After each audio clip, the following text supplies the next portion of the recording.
and welcome to Muscle Maven Radio. I'm your host, Ashleigh Van Houten. Thank you, as always, for being here.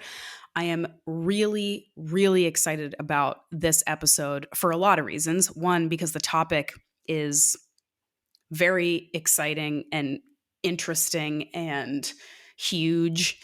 And I'm excited to dive into it with my guest. And also, I'm excited because I'm using this episode as an opportunity to talk to you guys about a huge project that I'm working on that I just can't wait for you guys to know about. So I'll start from the top.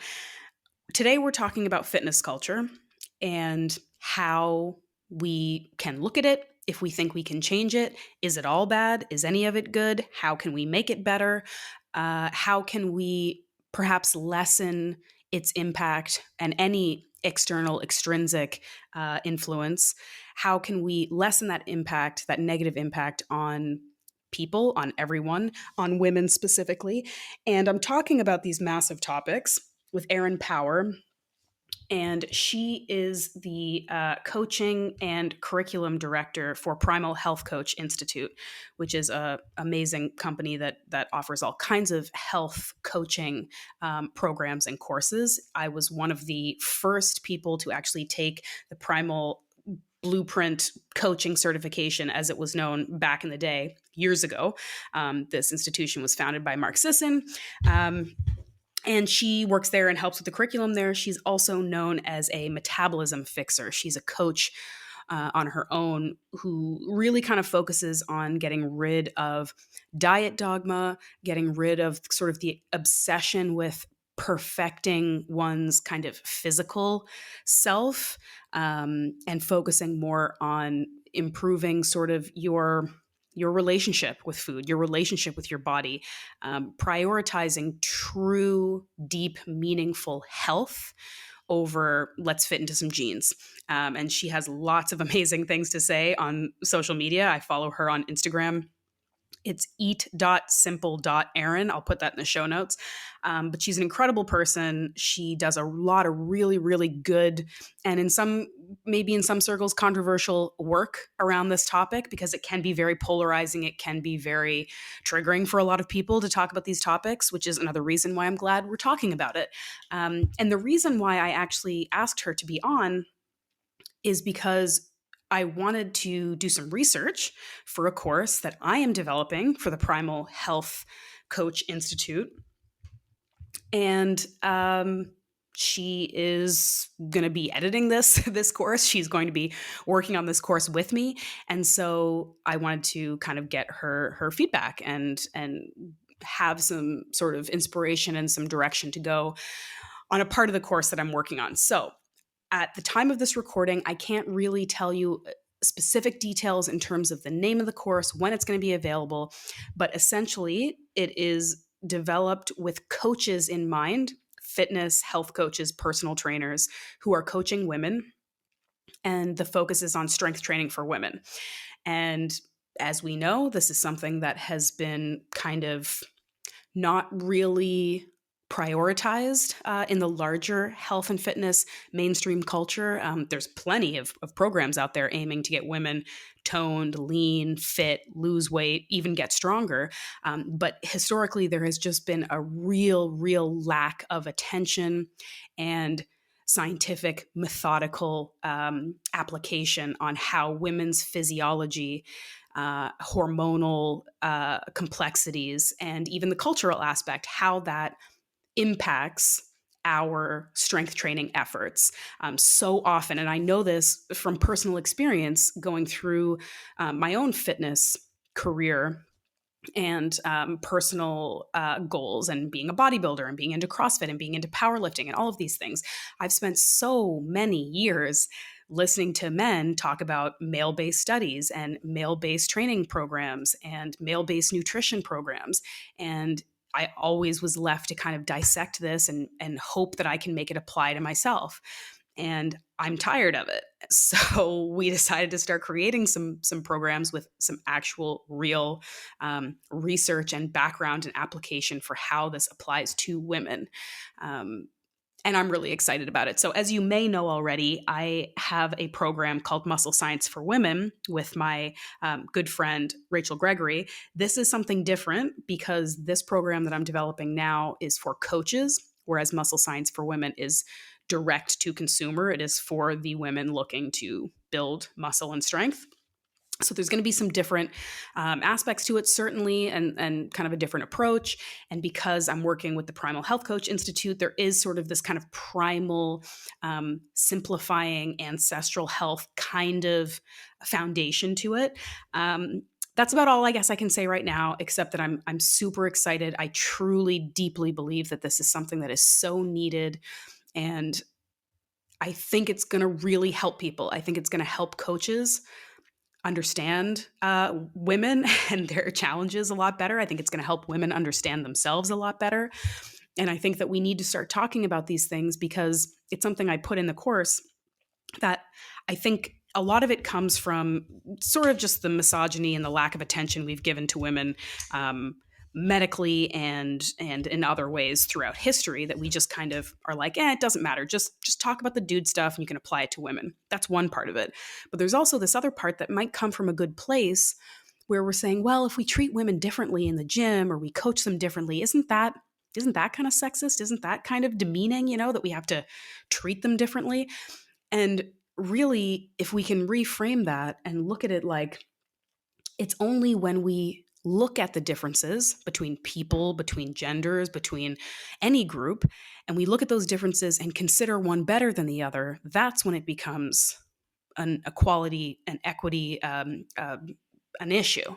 When we can look at the fact that we are different, but we're still equal, we're still equally deserving of respect and attention and compassion and support, and understanding that knowing your client on a deeper level is respectful to them, instead of just saying, oh, well, I don't want to treat you differently, so I'm just going to not learn about your physiology and your hormones and your cycle and the way you are different. I think that's the reframing we need to do.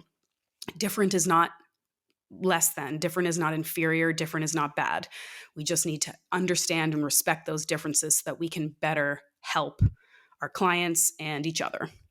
So that's it. That's my pedestal. I'm going to get off it now so that I can show you this amazing chat that I had with Erin Power, where we dive into a lot of these deep issues and hopefully come up with some actionable information for people to kind of take away. But at the very least, it gave me a lot of inspiration to keep working on this course. So I'm very excited to share it with you, and stay tuned, on my website, on the podcast, on social media, where I'll be continuing to share the progress of this course as we finish it up.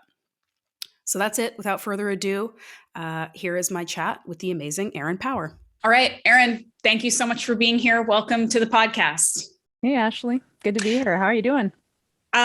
Well, a couple things, if we're being honest about how we're doing. I slipped backwards down my stairs yesterday and landed rib cage first. So I'm actually in a fair bit of pain.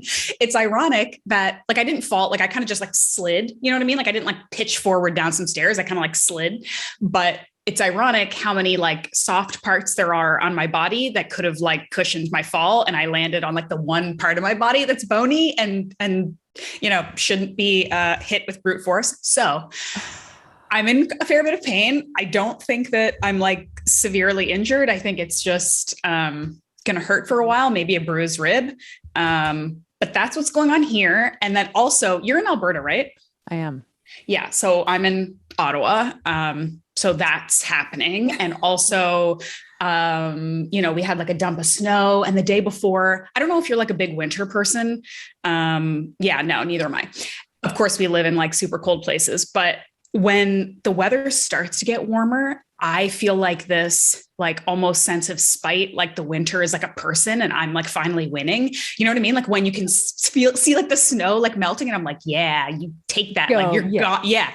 Right. And then we got a foot of snow yesterday, and I'm just okay, so the winter is still winning. But it's a whole melange of things right now. But generally speaking, I'm doing okay. I acknowledge you for not saying, I'm fine. How are you? You had like things to like, how are you? Well, since you asked, I'm locked and loaded. I'm locked and loaded with grievances. But also, we're talking, I don't know about you, but I'm like talking to less people these days, even though, the world is starting to shift a little bit and like we're going out more and doing more things, but still like on a daily basis, I'm like talking to my 6-month-old and my husband and maybe nobody else. So if I get a chance to talk to somebody and I can talk about what's really going on, I'm going to do it. I know. I hear you. On one hand, like Zoom fatigue. On the other hand, thank God for Zoom. Actually, I can talk to people instead of my cats and my horses. At least you have humans to talk to. I only have animals.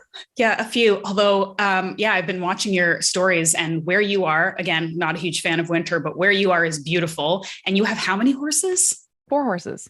That's got to be like a full-time job on its own, no?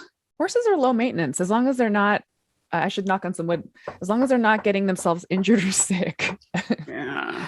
But yeah, they're pretty low maintenance otherwise, really peaceful energy. So I just love to like go out and be with them, like in amongst sort of a day of like staring at screens. It's really nice to, adjust your eyes to a farther horizon and spend some time around the energy of these animals. And it's quite lovely, I have to say.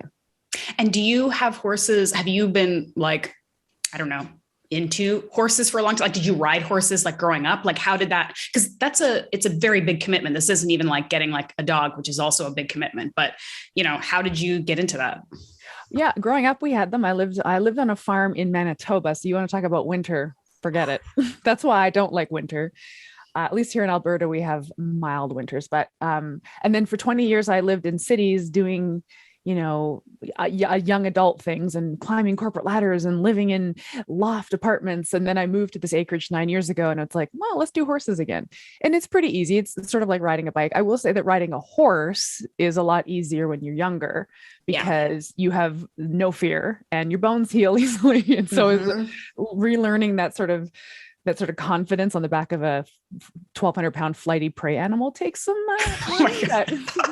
That's a good description of that act. Yeah. Well, before we, go too far down any particular rabbit holes, I would love for you to just tell our listeners, because this was going to be just a conversation between the two of us. And then I thought that this could be really beneficial to my podcast listeners. So we're going to share it with them too. And so I would love for you to just kind of give a bit of an introduction into who you are and what you do. I do a lot of stuff and I'm going to keep this like incredibly brief. But I'm a health coach. I'm a health coach. So I'm in private practice and I work with clients who want to work on their metabolic health. That's really my area of specialty is metabolism and metabolic flexibility. A lot of the stuff that my guru, Mark Sisson, teaches should be a name that's pretty familiar to many of your listeners. I'm also on the faculty at Primal Health Coach Institute, which is kind of how we connected over this topic. That's a health coaching school and an ancestrally templated health coaching school. And I'm the coaching and curriculum director there. So I'm working on putting together the teaching modules for all of our courses, plus mentoring and training our coaches. We have thousands of graduated coaches that are in all kinds of different realms. It's pretty cool. And I've been in the fitness industry I did the math on this because I'm 45. I've been in the fitness industry since I was 18 years old. That's 27 years. And I've been deeply embroiled in the fitness industry in so many different facets. And I know we'll get into it. And I want to tell your listeners that I'm going to try my best to not get too worked up when we start talking about the fitness industry. I'll try. I don't know. I mean, that's kind of the point of us having this conversation is for, both of us to get worked up, because I say this on my podcast all the time too. I'm like, I'll try to be calm. And that's just kind of not who I am. So I don't know. We'll see. They know what they're getting into when they listen to this podcast. So it's fine if you get a little fired up. It's hard not to with this topic. How can a woman who has been in this industry for any length of time not get fired up about it, really? Okay, so I'm going to say again, kind of the purpose of why we're really having this conversation now. And if for some reason I can't publish this yet, I'll just like cut this part out. But I'm working on a course for the Primal like coaching organization, I guess we could say. And part of that course, I can give more details as I get kind of further along in the process. But part of that course is talking about fitness culture and broader culture and how that relates to how women think about their bodies and think about fitness and wellness and nutrition in general. And why this is important to me is because being in the industry as long as I have, which I've got to say probably now going on, I don't know, maybe, let's see, 38, 25, 13 years, and being a lot of the time in a very masculine part of the fitness industry, like with a bodybuilding background and like working with some like male bodybuilders and working just with sort of men a lot in general. I always felt like we were being left out. I always felt like we weren't part of the conversation and we were just kind of expected to kind of go along and get along and listen to men talking about men stuff and hope that it applies to us and just try our best. And we all kind of were just sort of like used to it. And then when I did see messaging around nutrition and fitness and strength and all of those things for women, a lot of the time it didn't resonate or it pissed me off. And I also felt like, am I weird? Am I not like looking at this right? Like, why doesn't this resonate with me if this is actually supposed to be for women? And so I really have in more recent years, especially with the podcast, sought to just bring some more kind of female voices, female experiences, female ideas to strength and wellness and fitness and all of those things. And I think that I haven't actually really had an in-depth conversation about this topic on the podcast. And I thought, who better to do that with than you? But now that we're here, I almost like don't know where to start. Like I don't know how to start. I was telling you offline that I feel like I get really like fatalistic and pessimistic and jaded about it because I ask a lot of people this: is it possible to help people not get embroiled in the like negativity and like the darker side of fitness culture, or do they have to kind of go through it themselves and come out the other end? You know, because you just see so often people who are like, I can hear these other voices telling me there's a different way, but I'm not quite ready to do that until I go do this other shitty way first and have those experiences. Yeah. I'm jotting notes as you're talking because there's so many talking points that are kind of coming up for me. So first of all, I'll say that just as an acknowledgement to you that as you're writing this course for us, which is going to be a certification program specializing in women's strength and fitness, right? Strength, muscle growth, hypertrophy, the whole nine, right? And the fact that you thought to bring in the conversation of fitness culture is delightful to me because I don't think we can go another minute longer without talking about it. We can't really talk about how do women get strong and how do women get fit. And to your point, how do we disembroil? I think I just invented that word, but let's go with it. Disembroil them from the other, the shrinking and pinking. Shrink it and pink it. This is a phrase I took from my time spent working at a sporting goods retailer where men's sporting goods equipment was made and then they shrunk it and pinked it, shrink it and pink it and make it for women. So hockey sticks, bikes, whatever, snowboards. That happens in the fitness industry, right?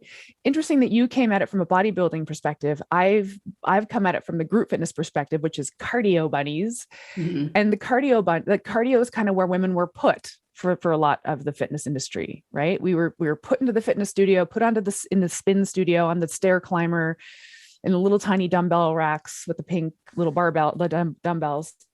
So there's a splitting off of understanding of fitness there. That goes back kind of a long way. I think it's come a long way because now you're seeing women getting more into strength training, which is awesome. How can we, and then I just posted this on Instagram today. It's like, I'm in the same place you are. How can we help people get stronger and feel badass? And all of the benefits of fitness, all of the many amazing benefits of physical fitness without adding in the body image stuff, the dysmorphia stuff, the disordered relationship with body and with food. I don't know how. I'm with you. It's like, I don't know. I literally don't know. I was thinking about this today. I was thinking about this today when I was writing my post on Instagram. And I know this is random to be mentioning a post on Instagram, but there's no way to disentangle the fitness culture language from the belief that the fitness involves a look. Fitness is not a look. The components of physical fitness are things like strength, cardiorespiratory endurance, agility, balance, proprioception. whatever. Mm-hmm. But looking a certain way is not a component of fitness. And then I also, my final thought on this before we go whatever path we're going is, I also don't want to guilt or shame people who like the aesthetic outcomes. So it's such a weird place to be right now.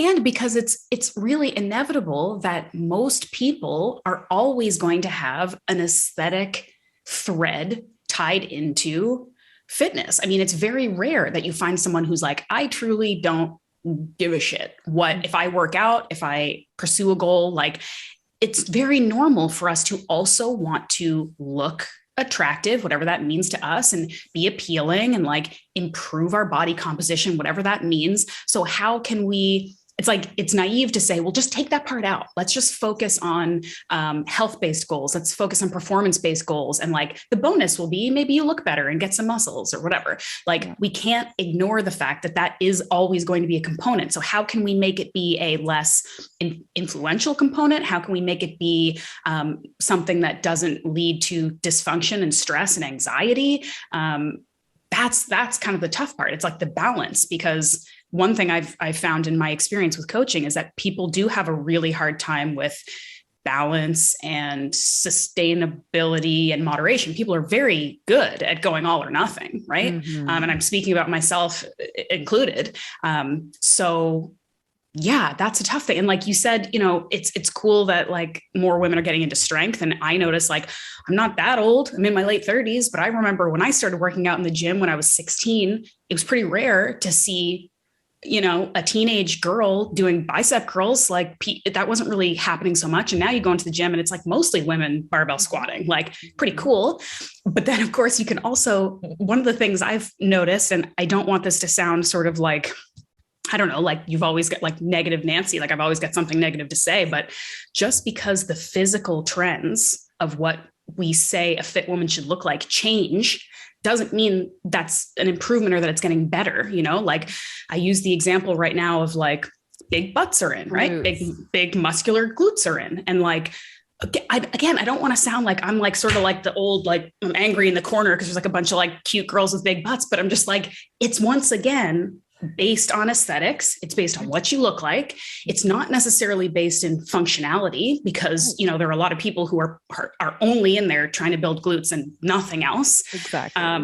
And we're okay with it. And this is the thing I'm going to talk about Instagram posts too, because I'm going to get fired up now.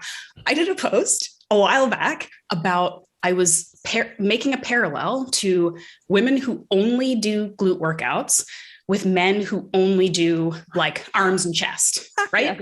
Yes. And, everybody loves to make fun of these dudes who go into the gyms and, chicken legs and they only do upper body, because you're like, well, what kind of man is only doing these vanity workouts that only cares about what they look like? That's so pathetic. Yeah. And women who do that are applauded, because of course you want to look good and be sexy and be appealing to people. And that's something we're told is empowering and great, instead of saying like, it's great to look good, but do you also want to be fit and functional and be empowered by the things you can do in the gym, So even when we're disguising it as this, like, oh, it's this new empowered thing and everyone's squatting, I don't know if there's really more to it. Well, they're thrusting. I don't know if they're squatting. That's so interesting that you brought that forward. I was thinking about that on my walk yesterday. On my walk yesterday, I turned around because my dog is very old and slow. So I turned around to walk backwards to just like get him to catch up with me. And when you walk backwards, it's kind of like a little modified sissy squat. It's very quad dominant. And I remember thinking like, oh man, 8 years ago, quad dominance was a big scourge. It's like, we're just too quad dominant. I'm like, I bet you were glute dominant now, like culturally. But when I was coming up through the fitness industry in the late 90s, early 2000s, the aesthetic goal at that time was very lean and striated. And I think, honestly, that was the genesis of the toned look. When people say toned, it's like lean and there's muscle definition everywhere, but not one muscle is really showing up more than the other. So that's where I came up through the fitness industry. Now I have to do a full 180 and try to build up big ass glutes. I don't have to, but like if I were following these cultural beauty trends, I would. And this is a perfect example of how there's nothing really functionally great about having overdeveloped glutes and all the other supporting muscles in the body not developed appropriately or pertinently. Mm-hmm. It's purely a vanity approach. And I'm not going to hesitate to use the word vanity. And I have the right to use the word vanity because I trained from the perspective of vanity for 25 years before I decided, what am I doing? Like teens, 20s, and 30s, purely training for the purpose of vanity, for vanity purposes only. I really didn't have any fitness goals. If I really get down to it, I would say that I did. I would say I'm really into fitness. I'm a fitness junkie. The gym is my happy place. I want to be the fittest person in the room. But it really only, when I really be honest with myself, it only came down to having to look a certain way. And so 25 years in that's a lot of deprogramming to do. And like Ashleigh, you and I are not going to change this, but I think we're conversing about it. And my only hope is to non-judgmentally open people's eyes to it. It's okay. Yeah. This is our programming. It runs deep.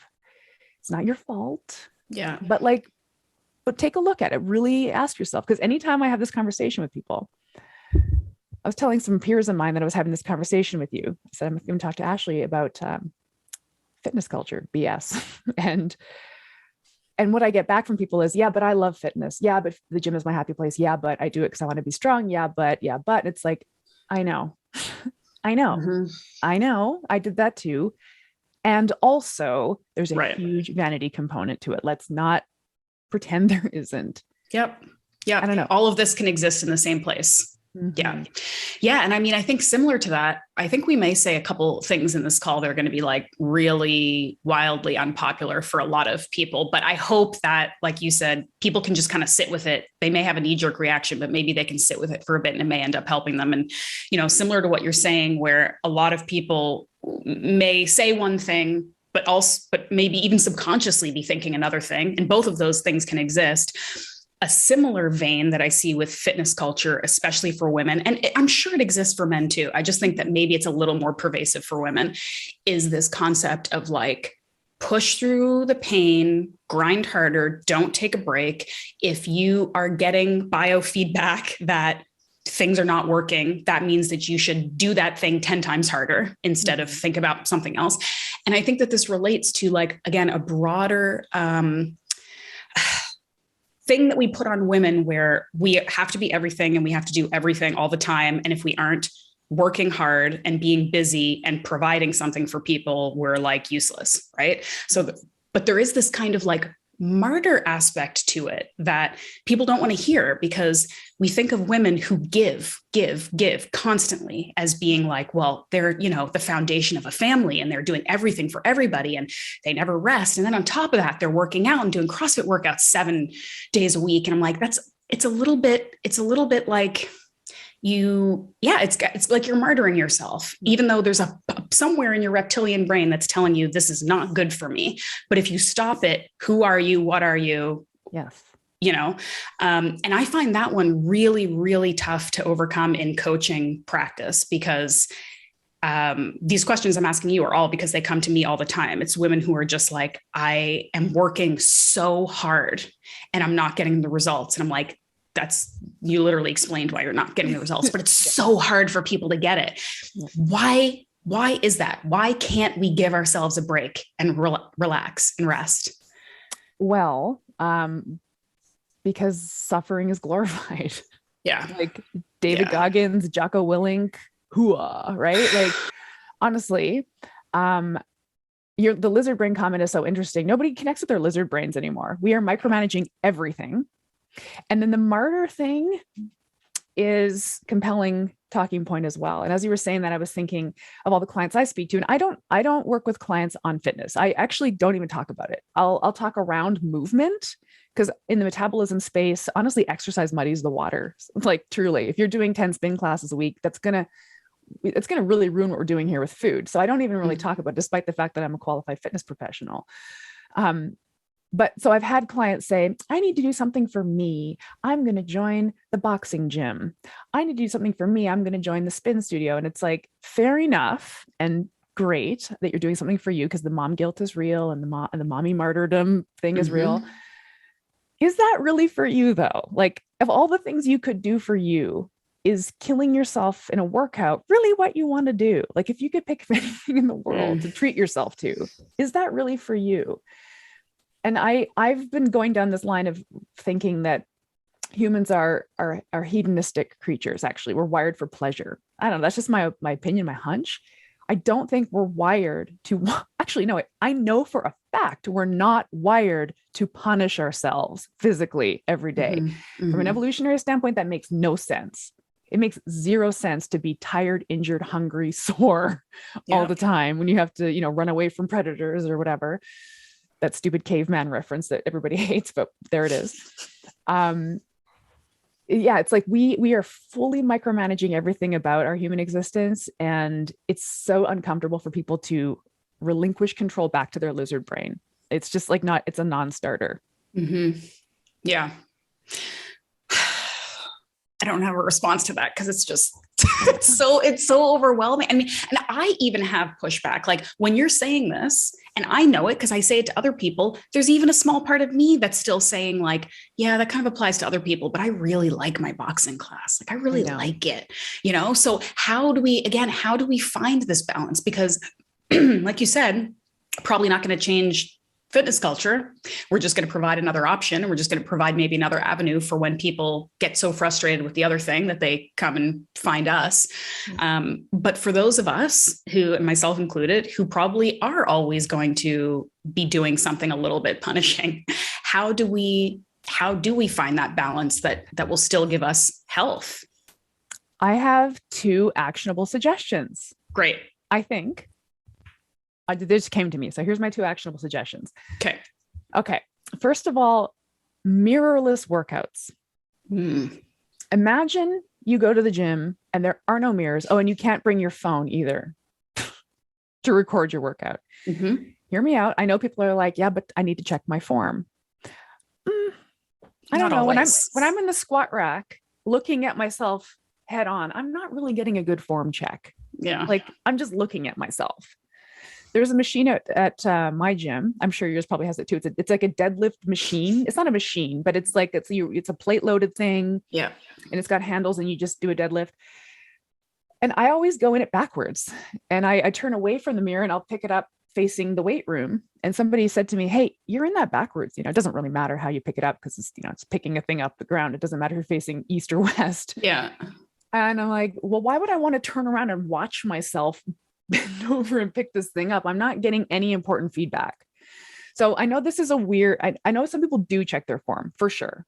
I get it. Like nothing wrong with checking your form. But if we took the visual component away from the act of lifting weights, getting fitter, if we took the visual component away and actually just focused on the act of the movement and the benefits of it, that could be interesting. That could start to change, maybe chip away at the programming that I do this exercise and I create this aesthetic outcome, right? It's more like I do this exercise, I can feel it in the appropriate muscles. I'm aware more of my balances, my imbalances. I'm getting aware of my biomechanics. What a concept, like actually being aware of your biomechanics for a change instead of how it shows up in the mirror. That's one of my action items. What if we just tried exercising without mirrors? What do you think about that one? I like it. I definitely like that. And I'll say too, that I think, you've offered this information that you trained for vanity for a really long time and kind of in relatively recent years have decided, screw it. And I will say that I've had a similar experience in the last couple of years where, the pandemic and then having a kid and having a gym closed for 2 years and all of those things forced me to do a different kind, have a different lifestyle, and realizing that I actually didn't have to work as hard as I did was kind of a revelation. And I struggled a little bit because I had periods where I was like, well, I guess I'm just like a lazy, average, not that fit person anymore because I don't work out that much and I'm not working out that hard. And I've definitely lost some muscle, identity crisis. But then I also would flip it and be like, I have finally understood the concept of like, lowest effective dose or whatever it is, where like, it's like, you don't have to work so hard. And I just see people work so hard. And I want to bring this back to coaching, because this is, again, where my mind has to keep going. I think that so much of coaching is about establishing trust and like showing empathy and understanding and non-judgment and listening with your client, right? It's way less about here's the sets and reps and here's what you should eat, because that information really is kind of available everywhere to a certain extent. Yeah.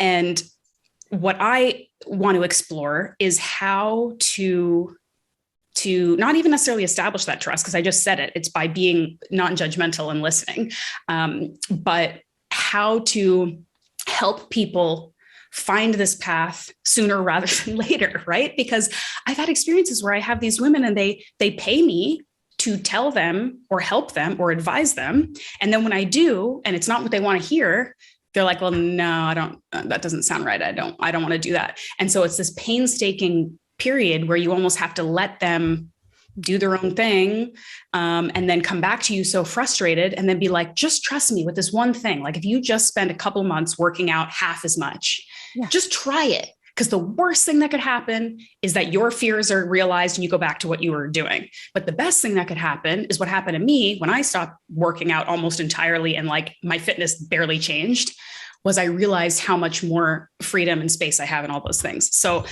like, any actionable tips for that? Yes, I do. Well, okay. Before I get in, you actually were reading my mind, because my second action tip is right in line with this. Okay. Beautiful segue. But hey, anybody listening to this, I don't know who your audience is, Ashleigh, if they are people who are like fully into fitness culture already, or if there's newbies or whatever, but I think it's both. Yeah. As a couple of like veterans to training to exercise, I had the exact same experience. I don't like working out at home. Yeah. I don't want to do it. I just won't. And I have some gear here, but not all the gear I like. So when gyms closed down, I just started walking and stretching. I'm like, yeah, I'll just walk and stretch. I'll work on my back bends or something. I don't know. It's probably good to do. And when the gyms opened back up, I was right back to it. Didn't lose any strength. The cardiorespiratory stuff goes away a little bit, but it comes back quickly. It was like, oh, that's annoying. Like, pardon me. I've been just busting my ass for decades. And I didn't have to do this whole time. What? Yeah. Like from the perspective of actual physical fitness, it's not that hair trigger, at least it shouldn't be. And if you feel like your relationship with fitness, air quotes, / your body composition, because that's usually what people think about when they think about fitness. If it's that tenuous, where you think if I miss one workout, if I eat one slice of bread in the bread basket at the steakhouse, whatever the thing is, that I'm losing my gains or whatever, that's a problem. That's a problem.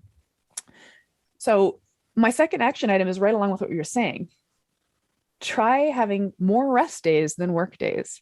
So this is again, this is just an idea that I have. This idea of, for example, I take it from the parasympathetic and sympathetic nervous system states, right? The two halves of the central nervous system. And one of them, we know the sympathetic is our fight or flight, and then parasympathetic, rest and digest.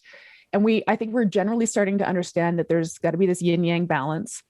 But I'm of the opinion that we would ideally, in our lizard brain state, spend more time in parasympathetic resting, and we would act into or feel into sympathetic states when we needed to.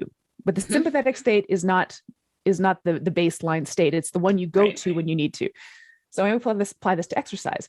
What if rest was the baseline state and work was a thing you went into occasionally? Because right now it's the opposite. Right now it's the opposite. It's like, I schedule my rest day. No, you schedule your working out days. You live your life resting, repairing, and then you go and work. Do you know what I mean? Like that's a slight shift in the language. It's really, 6 of one, half dozen of the other. Yep. But we change the language around it. We change the intention. I'm a person who rests. I prioritize rest, and then I go work. Yep. So good. I love it.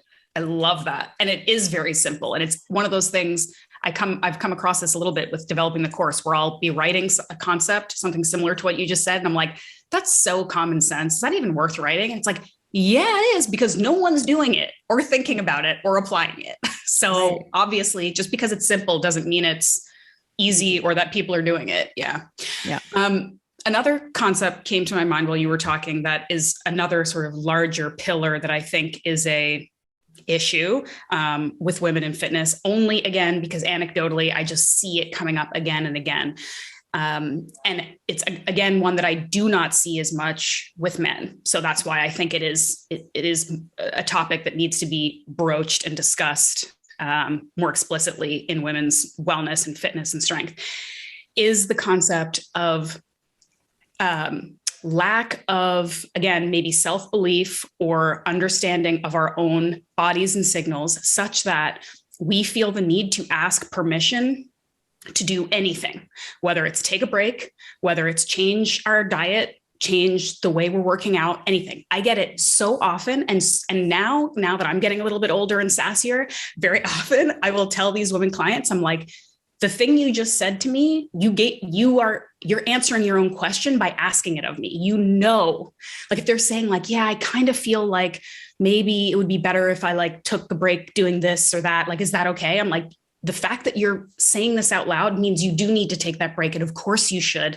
And you don't need to ask anybody's permission. But I do think that, and it's a more insidious thing than just saying, well, it's because I paid you as a coach and I trust you. I actually think it's more that we have created this culture where women do not feel like they can trust what their own bodies are telling them. Uh-huh.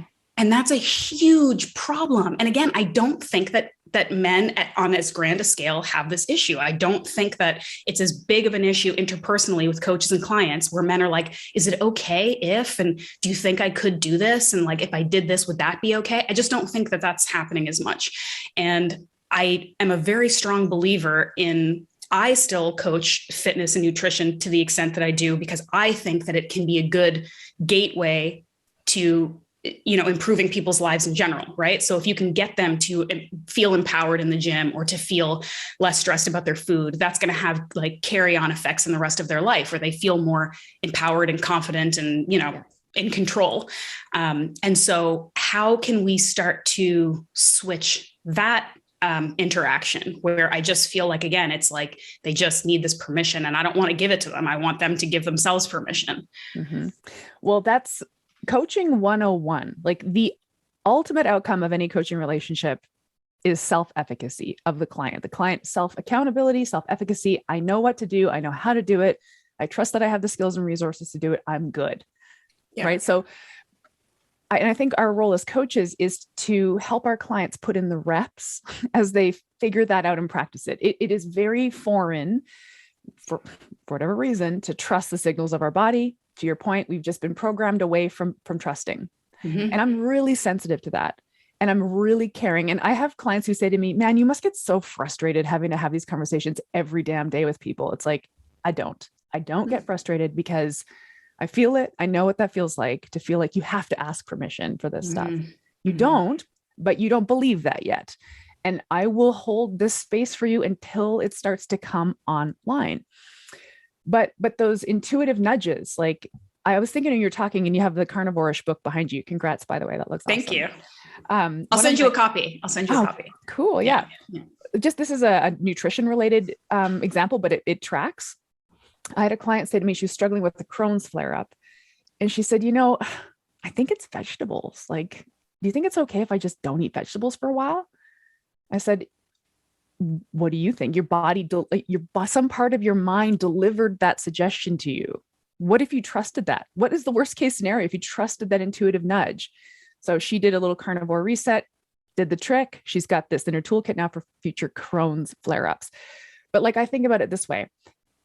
So I'm drinking this glass of water, right? Hear me out. This hydration sort of rule, like carry around this gallon jug of water and just drown yourself all day. Mm-hmm. It's like, if you're thirsty, drink. If you feel thirsty, drink. If you feel hungry, eat. If you feel tired, sleep. If you feel burnt out, stop. If you feel sore, rest. Right. Like, right. I mean, why do we have to micromanage, project manage, ask permission, seek forgiveness, all of this stuff? It's like, you don't have to, like, but one of our jobs as coaches is to hold the space for our clients as they figure this out, and they are deprogramming according to my watch, 4 generations of diet culture. Yeah. That's not going to come easily. And for some people, it never comes. They are so mired in this stuff.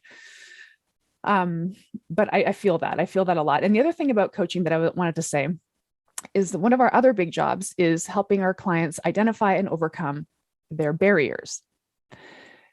But there's obvious things, right? Like if the barrier is, or if the problem is, I haven't been having great protein forward breakfast this week. The barrier might be because I didn't have groceries. Easy. Go shopping, buy food, have it thawed in the fridge, right?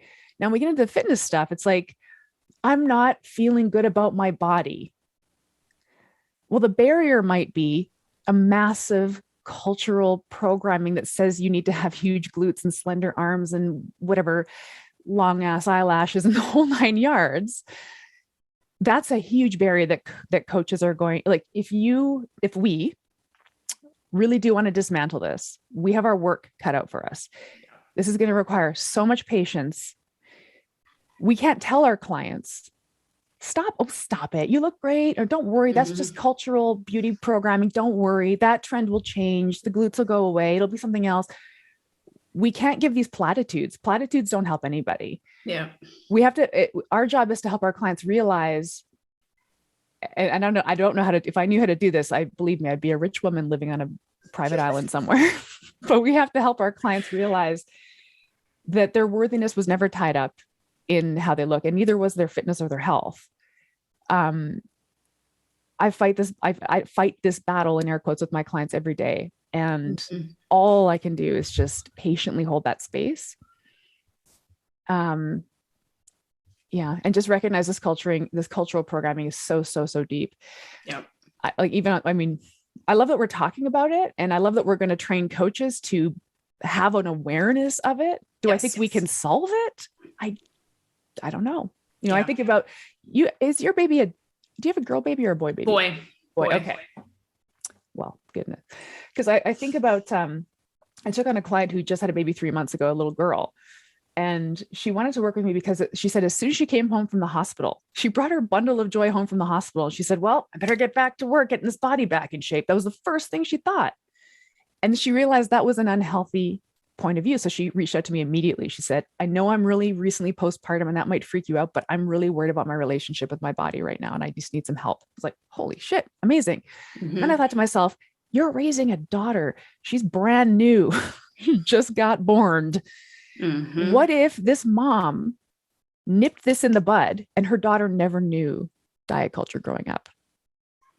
And then if all the other little girls were raised with moms who weren't dieting or weren't trying to shred themselves, and then they all went to school with each other and nobody ever talked about how cute they were, imagine if the next generation is the one where it stops. I don't know. That's a pipe dream, but that's where we're at. Honestly, I just got chills because I'm definitely more like emotional and fantastical about like changing the world since having a kid.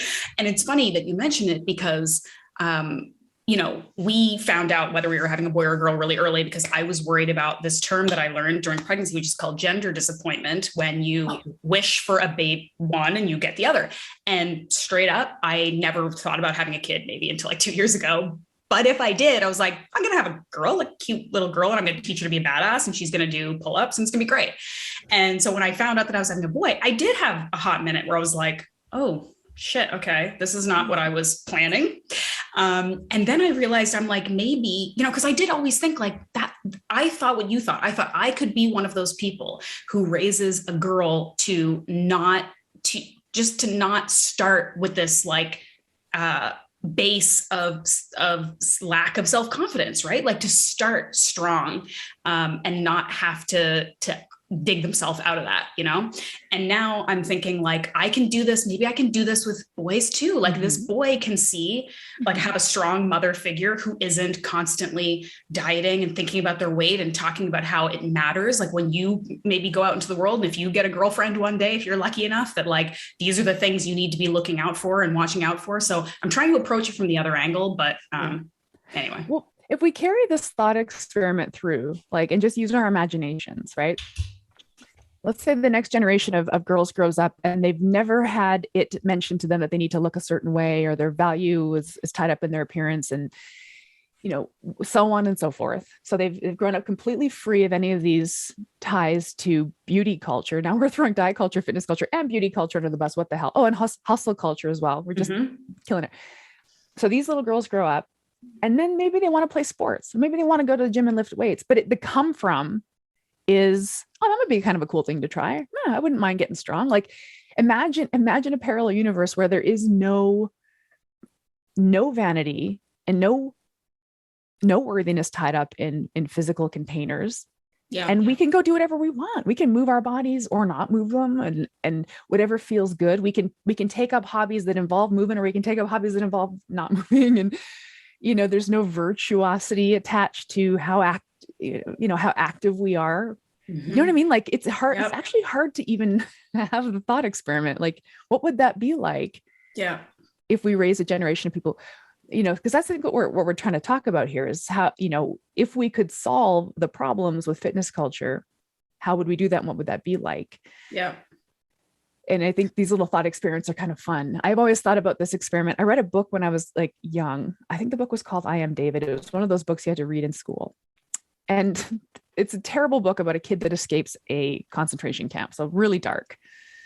But the kid was born in the concentration camp. And when he escapes and he sees his reflection for the first time when he's like 10, he'd never seen what he looked like before. And for whatever reason, I remember reading this book as a kid, as like an 11 or 12-year-old kid, and thinking, wow, could you imagine not knowing what you look like? Freedom, and I just thought, the freedom of it, baby. Yeah. I just thought, and that thought stayed with me my whole life. Like, imagine if we never knew. Right? Anyway. Well, okay. So this is leading me into, because you used a word that I haven't actually been like using in my mind as I'm writing this course. Can you hear me, by the way? I'm leaning back because if I come forward, I'm in the sunshine. This deprogramming, right? And how long that could take if it ever happens. And the concept of sort of just having, again, holding space, having empathy, having patience, and being a resource and an open mind and an ear for people who are trying to go through this very difficult process. And another thing that I kind of keep coming up against is that one of the ways in which we, in an increasingly online world, try to learn and connect and feel good are the very channels that are also programming us in this awful way, right? So social media, again, it's such a good thing to like shit all over because it does cause a lot of issues, right? But people go to social media to find inspiration, to find resources, to find comfort in some ways, to numb themselves, all kinds of different things on social media, right?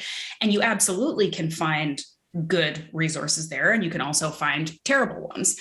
And it's not realistic to tell people, just don't follow people who suck or make you feel bad. I mean, I actually have gone through this process and it is great. It is amazing. It's great. Like I remember, and this is a whole other topic we probably don't have time for, but like when I was competitive bodybuilding, I didn't follow any bodybuilders because I didn't want to look at people who I thought were better and buffer and leaner and more successful and all these things. I didn't want to do it. And it really, I think, actually helped me a lot in the sport at the time. And I still do it to this day when I find, if I'm following people that are they're just giving me these little kind of like pokes of unhappiness. I don't have to follow them. I don't have to see their stuff. Right. But that's easier said than done. And a lot of people, maybe for whatever reason, don't feel comfortable doing that. So how do we, again, navigate a world where folks are seeing really, really unrealistic and then oftentimes flagrantly like people who are purposely misleading people about how they look the way they do or how they're as fit as they are, in a world that is so full of falsehoods. How do we combat that in real life when we're working with them as coaches? I mean, if everybody could just stop doing that, that'd be great. If you could just quit flaunting your face. It makes money and it makes those people feel good, right? Yeah. So. Yes. I always wonder who actually gets inspired by that. Like like, I don't know. I struggle with that. Like, I don't think Fitspiration ever inspired me. It just made me feel, um, But that's the thing. I think that's a uniquely, again, a feminine thing that like someone making them feel bad, guilty about right, themselves, they see that as inspiring. right. Right? Like inspiring Yeah. is something that it's supposed to be. I follow this person and she makes me feel energized and she makes me feel like I can do things and she gives me information and hope and positivity. But instead, we follow people who make us feel Feel bad. fat or shitty or lazy or dumb because we're like, well, let's be more like that person, you know? And I think Totally. people mistake that for inspiration. You were dead. I don't think we're mistaking it. I think we have culturally conflated Yeah. a feeling of guilt and not enoughness into inspiration. Like, Yeah. I'm going to go chase that. Like, I'm chasing that. That's not inspiration. That is guilt and shame that we're Yeah. somehow pretending to perceive as inspiration. Yeah. And like, I mean, you talked about it already, that clearing out your feed of the people who make you feel a kind of way, a certain kind of way. I guess as coaches, I mean, that's the easiest way. And I do it all the time. So when I go to my explore page, you know, that explore page where you click the Mm-hmm. little magnifying glass. And if there's any abs or like glutes showing up there, That's I intentionally, like, there's a button you can press that says don't show me this shit. So mine ends up being like puppies and horses and hairstyles, and I'm cool with that. mm-hmm. I think for what we can do as coaches is connect our clients to their feelings, which I know sounds A, corny, and B, hard, and C, vague. But what we just uncovered, I think, is really interesting. This is a real interesting garden path for you to go down as you continue writing this course. Are we feeling inspired or are we feeling shamed? Like, Mm-hmm. so we can speak that with our clients. What does inspiration feel to you? Talk about a time when you were inspired. What did that really feel like? Right? Think of a time you took up a hobby because a hobby or an activity because somebody literally inspired you to do it. What Mm-hmm. did that feel like? Mm-hmm. Remember how that felt like, you know, like fully remember, go back in time to that moment. What did that feel like in your body? What did that feel like in your face, your Yeah. feelings, your expression? And now compare that to when you look at some chiseled babe on Instagram. Does that feel the same? Do you think it's the same feeling? And they might say, maybe not. That's where we start. We start just kind of teasing these things apart. Mm-hmm. And we can say, okay, now, so what we've established over time is that this feeling that you're feeling is actually not inspiration. It's probably somewhere on the spectrum of shame or fear. Fear is a big thing. I'm afraid I'm not going to be loved if I don't look like that. The next time you feel this, take close notes as to what made you feel that way. This is collecting data. I always get my clients to collect data Mm-hmm. and like leave no stone unturned. What were you doing? Where were you? Why were you scrolling your social feed? What was happening? What else was happening that day? Maybe you came into Instagram feeling kind of shitty about yourself already, and that just made it worse. Like, I just think we have to bring our clients into awareness, into presence of what they're feeling. And if we can do something to tease apart the shame from the fake inspiration that we're feeling, that would be Mm-hmm. interesting. I like it. Do you have any actionable items? Because I'm running with that now because you gave me some already for coaches to help their clients. I'm going to use your word to tease apart the reasons for their goals. And so, like the Socratic method, I believe it comes to mind. Is that where you're like asking people like why a bunch of times, and you just keep asking them, they eventually kind of tell you the truth.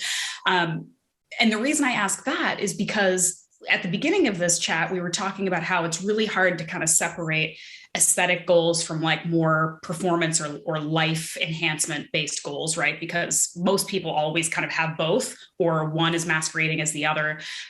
But very often I encounter clients who will have these often competing goals, right? So they'll say, I want to build muscle, but I also need to lose fat and I need to be in this caloric deficit. I'm very used to like super strict keto and eating 1,300 calories a day or whatever, because that's what feels comfortable. And I'm really worried about gaining weight when I gain muscle and things like that.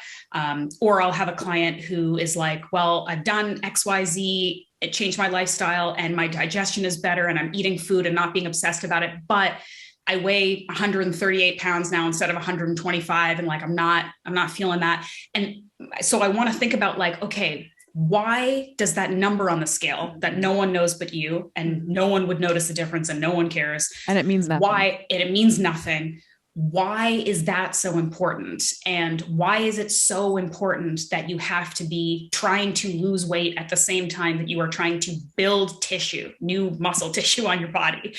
And so, yeah, like, but getting to that without, because again, I have a tendency, and I think I do a pretty good job now that I'm like getting older and wiser and I'm a coach and I feel like I have empathy for people, but I do tend to be a little direct and a little like blunt. And I want to say like, why does that matter? Why does that weight? Why does that number matter? No one gives a shit. No one cares and no one knows. Why does it matter? Yeah. But that's not the best way to approach somebody who may have some very deep rooted feelings about what the scale says, right? So do you have any ideas for how to really get to the bottom of it? Like really find out what the reasons are for their goals.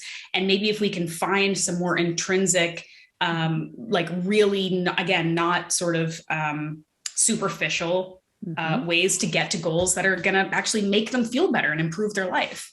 Yes. Well, the word intrinsic is the key here.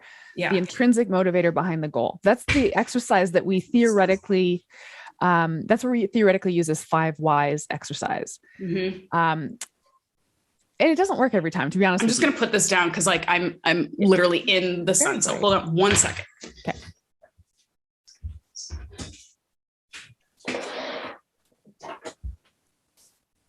Okay. So distracting. Okay. Much better. Okay.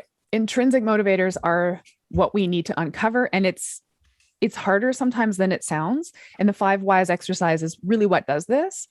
So, you know, the simple example is I need to be 125 pounds instead of 138. Yeah. Why? Because I was most confident at that weight. Oh, why were you most confident at that weight? I don't know. Because I could fit into cuter clothes. And why is that important to you? Because when I wear my cute clothes, I feel fashion is just important to me. Whatever. We get to the root of it, right? But when we get into fitness culture, and this is the spirit behind kind of my Instagram post today. So I am going to pull it up just so I can quote myself like a narcissist. Love it. But I've heard, okay, so if somebody says, I need to crush myself and punish myself in the gym every day, or some version of that, which I've extrapolated. Mm-hmm. If we say, why is that important to you? They might say something that sounds intrinsically motivating, like, I want to be the fittest 55-year-old woman in the room. Right. So on balance, that sounds very, motivating. It sounds like a really interesting, but why do you want to be the fittest 55-year-old in the room? Like, why is that important to you? Is it because we're comparing ourselves to other 55-year-olds? Because that's extrinsic. Mm-hmm. That's not a rich reason for a goal. Mm-hmm. What is important? Is there a sense of, again, maybe we get to a sense of like unworthiness. I'm more loved. I feel like I get more love when I'm in a smaller body or something. And then you're into the weeds of a lot of diet brain stuff.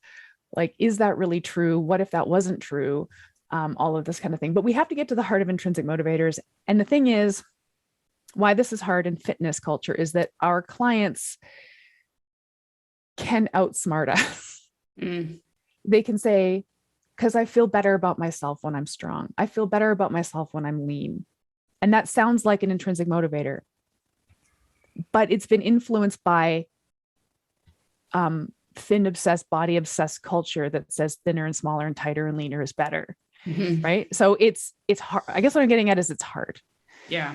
It takes masterful question asking, active listening skills to decouple intrinsic motivators from the extrinsic factors that have brainwashed us for 4 generations. And mm-hmm.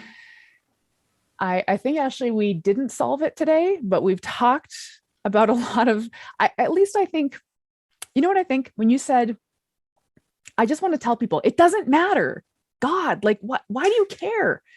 That's where like, your TikTok comes, man. You rant it out on your Instagram stories. And I think if we keep speaking it, at some point, I don't know, maybe that's wishful thinking, but at some point, if we keep speaking it and just giving voice to it, our clients will pick up on it and say, actually, yeah, now that you mention it, like, who gives a damn what that number is? I'm the only one that knows it. And by the way, if I'm trying to be a badass, I'm going to be heavy. Like badasses are heavy. The strong animals survive. I was just one of my clients this today. He's a British guy. He's lost almost a whole stone, which is 14 pounds. I had to Google it. And he said, it looks like I've lost a lot more though. And I said, great, cool. I mean, that's probably better for you if you had an interest in looking a different way. I said, what we're doing here is we're trying to spare your muscle and spare your bone tissue. That's crucial body tissue. I want you to be heavy. In fact, if the scale never budged, I'd be real happy because I want you to be a strong, badass human being, and strong badasses are heavy. Anyway, so like, that's the kind of stuff that I'll rant about I'll shout it into the void and hope that it starts to perk up people's ears. That's not super actionable for coaches. And so I think coaches, it just comes back to getting into intrinsic motivators. I don't want to make that sound easy because it's not. No, it's not. But that's what we need to practice on. And I will say, I said at the beginning, like I'm super jaded and I tend to go negative on these things, but I'm coming around now to some positivity because there are examples all day, every day of people who are digging themselves out and people who are making changes. It doesn't mean that you're going from completely one side to completely perfect. I'm fixed. I never have any issues or self-confidence or whatever. I'm good now. But there are people moving along this spectrum all the time. And like, you're an example of that. You just told me. I'm an example of it. I just told you quite, relatively recently with the changes that have happened in my life, I've had some really pretty significant breakthroughs in terms of how I feel I need to be in this industry and look and appear and communicate. And I'll say like using the carnivore-ish thing even just sort of like the meat eating organ meat thing journey that I've taken the last few years as an example, I have encountered many people who, and this is a whole other topic, but people who, and I don't make it a point to try to trash anybody who's plant-based because that's just I'm not interested in fighting over what's right or wrong nutritionally. However, I have had a lot of people come and tell me that they, again, were maybe programmed to believe that they had to eat light and they had to eat low protein and they had to avoid animal protein. They had to do all these things because that was healthy and good and moral and appropriate. And they have since come around to maybe a more omnivorous or at least individual approach to eating, and it makes them feel good and they feel healthy and they feel better and their mood has improved. So these are other examples of like, maybe the whole problem isn't fixed, but little problems here and there are going away or getting better or changing. Right. So yeah, I mean, I think what we're doing, we are finding some solutions and at least some options and ways for people to look at the world differently. Yeah, I think it's slowly unraveling, as evidenced by the whole anti-diet movement, fat acceptance movement, right? Whatever we think about those things, we're not here to talk about that, but these movements are gaining steam. Anybody who comes to work with me is trying to achieve an effortless relationship with food, because I don't sell weight loss. I don't sell fat loss. I don't sell hot bodies. I don't give a damn about what size jeans you wear. If you're coming to work with me, it's because you want to have an effortless relationship with food. And I have an abundance of clients who think that sounds pretty cool. Like, oh, that's an interesting way of approaching it. Now, these people backslide often back into diet culture, back into fitness culture. And I'm there to catch them when they fall. And again, we're practicing, we're putting in the reps, we're deprogramming 4 generations. And I'm very patient about that. But the fact that I even have a clientele tells me something. Yeah. Right. The fact that any of this stuff exists and is gaining momentum and gaining voice is exciting. So maybe the next generation of little girls won't be the one, but maybe the subsequent one will be. Like, I think we're moving in that direction at least. So there is some optimism to be had here. Yeah. I agree. And I hope so. Otherwise, what the hell are we doing here? So I hope that, that this is our job. That would be a really great place to end. But I do have one more question that I want to get out. And I'm sure I will continue to reach out and bother you through the process of this course that I'm really, really excited about and having a lot of fun doing. It's amazing. You're doing an amazing job. Thank you. I appreciate it. So you talked a little bit about the, like, the 55-year-old who maybe is like not even thinking about it, but like comparing themselves to other 55-year-olds. And that's where they draw some of their self-worth. Do you think, again, in this very visual, digital, black and white, and dare I say words like CrossFit world in fitness, do you think competition is just inherently a bad idea in fit? Like, do you think it's just a bad idea across the board to be competitive? And I'm not talking about like professional athletes. I'm talking about the rest of us. Mm-hmm. To be competitive, to compare, to use competition to inspire you to work harder, to try and kind of hold yourself to a standard that other people like. Do you think that's just inherently a bad idea, or can it be used in a good way? So, okay, like there's so many ways to go with this. So first of all, from a purely visual perspective, probably there's some evolutionary truth to the fact that the beautiful animals or whatever, the mating dances and what have you. Okay, there's that. From the perspective of like performance and being the best you can be, I'm probably the wrong person to ask because I'm fatigued out of just discipline. Like I don't see the point. Like to what end? Like, okay, so you're the baddest ass 55-year-old, and then what? Yeah. Like to what end? Like, and that goes back to intrinsic motivators, I guess. I would struggle to decouple that goal from the pressures, the societal pressures to look and achieve and be and whatever. I don't know. For me, it's like, what's the point? Yeah. I don't know. That's my gut reaction. I don't know if I'm the right person to ask because I'm pretty jaded about like some of these. I don't have any goals. Like, for example, I don't have any goals for my body. It's like, I know people who will go to the gym all the time. Like I love training. I think I love training. This is the work I'm doing on myself. I think I love it. I don't know. I was addicted to it for a long time. So probably like any addict, I probably convinced myself, oh, I don't need it. I just like it. You know what I mean? But anyway, but I've got people who say, I always like to train for something. I'm training for a Spartan race, or I'm training for a photo shoot or something. I don't know. And it's like, man, I don't have anything like that. I'm literally just trying to keep I'm walking up the down escalator of aging. Like it's going down. I'm just staying in the same spot. I'm cool with that. Like, I'm cool if I just keep this going until I die. That'd be great. That's it. I'm just trying to die, I guess, later in life. I don't know. But I don't have any goals and I'm not driven to anything.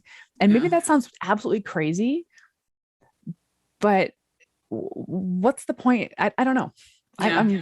And if that gives you peace, right? Because I think one of the things like that, as you're saying this, I'm writing down notes about like prompts as coaches. And one of these things is, helping people understand even the difference. Because again, a lot of this coaching thing is bringing awareness. It's not giving answers, right? So even bringing awareness to the differences between intrinsic and extrinsic motivation and goals, just so that they can be thinking about it, right? But also asking questions like, because you're saying to what end, for what, what would it feel like, or what happens next, or what does achieving that extrinsic goal give you? Because if maybe a lot of people, I feel like, don't have answers. And I felt like this for a long time, where if it's aesthetic goals, it's like, okay. And I experienced this, like I wrote a lot about the bodybuilding journey because I wanted to be honest about it. And there were so many people not being honest about it. And I learned, and I had to get the 6-pack to learn just how much it doesn't fucking matter. You get a 6-pack, you take a picture of it, you look at it in the mirror, you're like, check me out, look at my hotness. And then you post a picture on social media and everybody likes it. And then you are still you with your life and no one cares. Nobody cares. So, but I had to do it before I knew it, before I knew that. And so now when I ask myself these questions, I know the answers, but I think a lot of people, maybe if somebody had asked me those questions before, maybe things would be different. I don't know. Yeah. It's the whole, and then what? Yeah. Which is not a great coaching question. I would not encourage a coach to say, oh yeah, and then what? Like that's but the spirit behind that question. Yeah. If you get a client in your care who is staunchly not letting you really tap into an intrinsic motivator, because it can be hard. I said, when you go through this 5 whys exercise, in a perfect scenario, you're delivered to this beautiful intrinsic motivator, but sometimes your clients can outsmart you.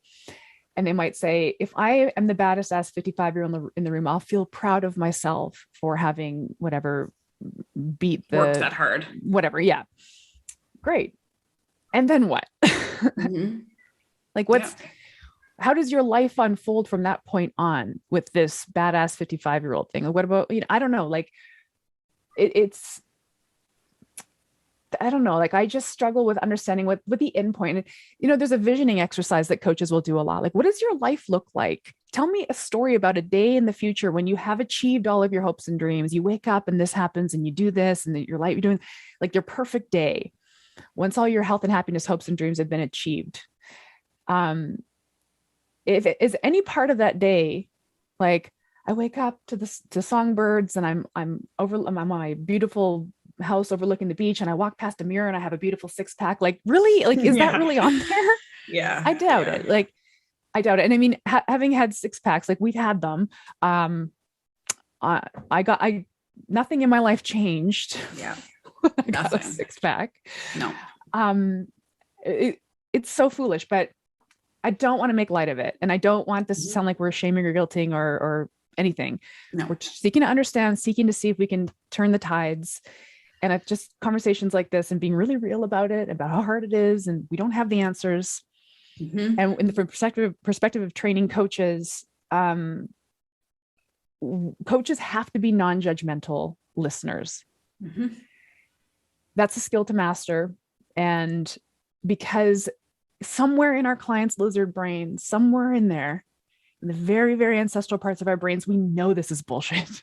They know it's bullshit. They just have been programmed otherwise. And maybe if we just hold enough space and ask the right questions and get them thinking and feeling, again, I have this optimism that we can change this at some point.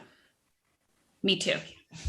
I'm going to end it there because I'm feeling more optimistic about it than I usually am. And that's the headspace I want to be in as I write this chapter. So cool. Thank you. I really, really appreciate your time. I am such a huge fan, truly, of what you do. And, I was like an OG follower of Uncle Mark. And so then of you, because you've been around doing this good work for a really long time. And I really am like honored and sometimes like flabbergasted that I'm now getting to be like a part of this. So I just appreciate you kind of letting me come along for the ride and do my best. Well, I'm honored. You're doing amazing work. Check this course out. I'm just loving reading it. From the first moment I started reading what you've been writing, it's like, oh, this is different. Okay. Buckle up, fitness industry. Yes. Oh, I'm so excited. All right, Erin, thank you. Enjoy the rest of your day with your horses and we'll be in touch. All right. Good job, Ashleigh. Good to see you. All right. That's it today, folks. Thank you so much for listening. If you made it all the way to the end, we covered a lot of ground. Some of it was kind of deep. Some of it was pretty intense. Maybe we didn't really answer all the questions, but it definitely gave me a lot to think about and be inspired by as I continue to work on this course. And I'm super, super excited about it. I really hope that you guys are too. If you are interested in the course, because this is still early and I haven't put out any kind of official information about it yet in terms of launch date and stuff like that. If you're interested, if you think it's something you want to know more about, maybe you want to take it, maybe you want to recommend it to some coaches at your local gym or in your community, I encourage you to reach out to me. You can send me an email through my website. You can reach out to me on Instagram at The Muscle Maven, and I will make sure that you are one of the first people to know about it when it comes out, because ultimately, at the end of the day, I think this is how we make changes. Just a little bit at a time, grassroots, on an individual level, trying to put out better options, better resources, sharing value with people in our communities that are close to us. And I think we can make a difference that way. It doesn't change everything overnight, but nothing good ever changes overnight.